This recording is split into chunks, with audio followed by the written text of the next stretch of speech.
during what's called the Carolingian Renaissance, around 800 under Charlemagne.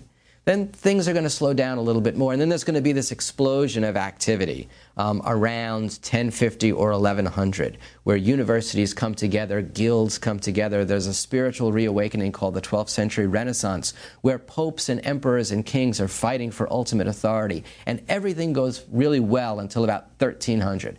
In 1300, the bottom falls out. Everything that could go wrong did go wrong. It's like the 1930s Great Depression running for about 200 years. The papacy is in Avignon. There are 3 popes. There's the Black Death. The superpowers of England and France are fighting a war called the 100 Years' War. It's just awful. So that's the big kind of canvas.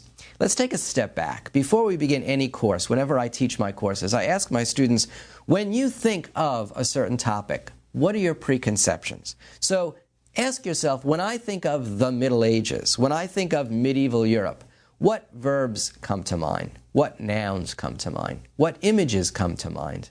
And one of the first things people ask is, well, isn't this phrase going medieval, which is shown up on YouTube videos, and it's shown up on T-shirts and movies, going medieval. It has this image of this repressive, monolithic, homogeneous population, a population of superstition and religious fanaticism that was against science and rationality.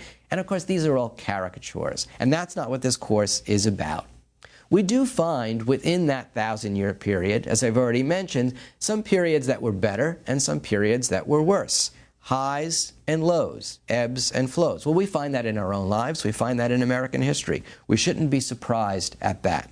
And yet we also have this at the same time that we have this notion that going medieval is bad, we have this very romantic notion of the Middle Ages. Most of us have been to Gothic cathedrals in Europe or neo-Gothic communities, cathedrals in our own communities. And these are churches that were built usually after 1850. In the United States, there was a neo-medievalist movement from 1850 to about 1920, where people became fascinated with the Middle Ages, and it's because people were traveling to Europe and they were seeing the Church of Notre Dame and gargoyles, and they wanted to bring that back to the United States and replicate it.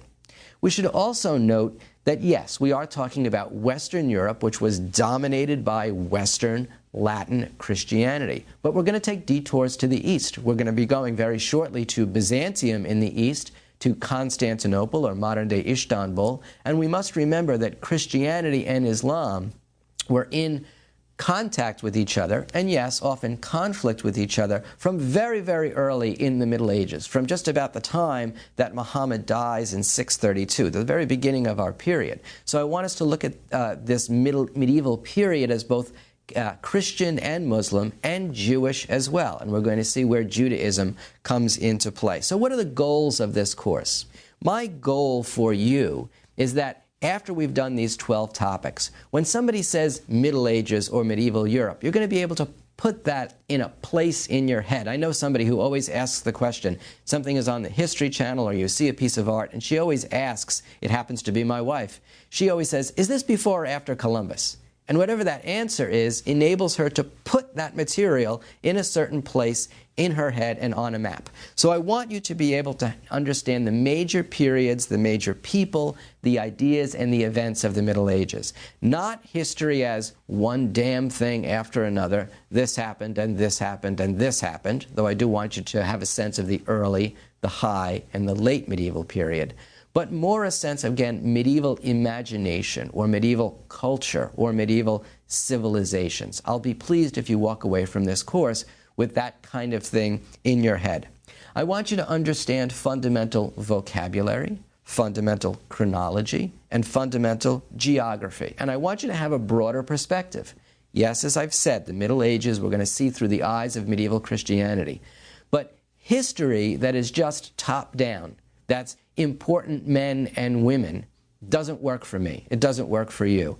A big change in the way that Americans see history occurred in 1990 when PBS aired The Civil War by Ken Burns. And The Civil War by Ken Burns was a documentary that looked at the Civil War, yes, Grant, Lee, Lincoln, Jefferson Davis, but also you and me, the everyday soldier, the letters he wrote to his wife, the letters that the wife wrote back trying to locate her husband's body.